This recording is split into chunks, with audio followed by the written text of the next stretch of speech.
It's Perp back with another video, and I just watched Hansel and Gretel a few hours ago. I wanted to kind of sit on it and really think about this movie, but before I get into this review, hit that like button, hit that subscribe button, and this will be my non-spoiler review. Just gonna kind of give you the gist of the story and just how I feel about it overall, and whether or not you should go see this movie. This is directed by Oz Perkins. I don't really know what he has directed, what other projects he's done. I'll have to go look at that. This has Sophie Lillis, the chick that was in the It movie that played I'm drawing a blank on her name right now, but she was in the It movie pretty much, and she's been kind of showing up in other roles like Nancy Drew on the CW. But anyways, this is, your classic tale of Hansel and Gretel. I don't know why the fuck it's Gretel and Hansel. Which it's an interesting take because it focuses more on Gretel than Hansel, and Hansel's kind of just the supporting, plays a supporting role to Gretel. And I'm really surprised how certain aspects of this movie played out.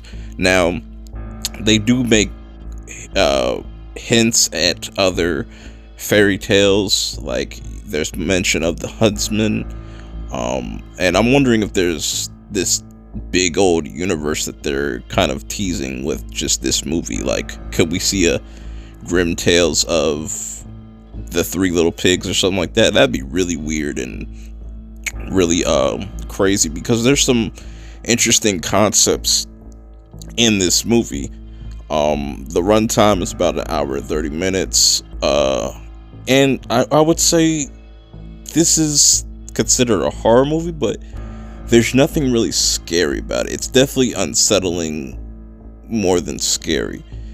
There's some creepy, eerie moments, like the one actress that plays the witch. I'm drawing a blank on her name. I can't think of it off the top of my head.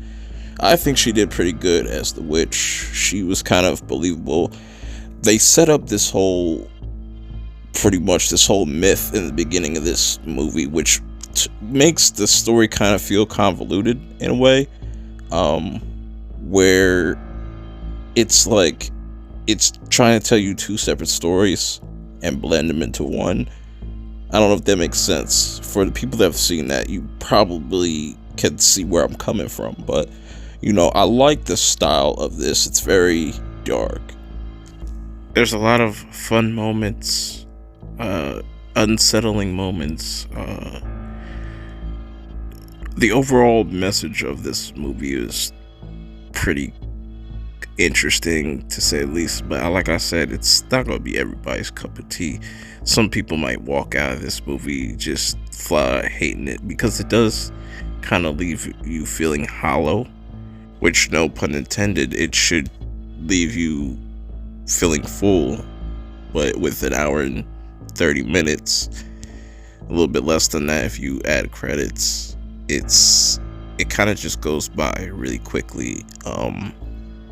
And like I said, there's certain elements to this story where it just feels kind of convoluted.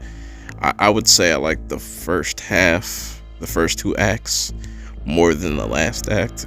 Like I said, I don't really know how that sits with me. Either or, like, I walked out somewhat pleased. It could have been better, but I really would want to see if they would to explore this world. Give us a little Three Little Pigs, Goldilocks, maybe, Red Riding Hood or something like that. I don't know, but what do you guys think about this movie in the comments below if you checked it out? If you have plans on checking this out, I definitely highly recommend you go check this out for yourself, because you might end up liking it. Me, if I had to rate it out of 10, I'd probably give it a 6, and I think that's fair. It's not a bad movie, it's not a great movie, it's whatever. I like the world. I liked what the actors in this. I think they were pretty solid. But yeah, we just got to wait and see what they do with this movie. Who knows how it'll do in the box office. But until next time, I will see y'all later. Peace.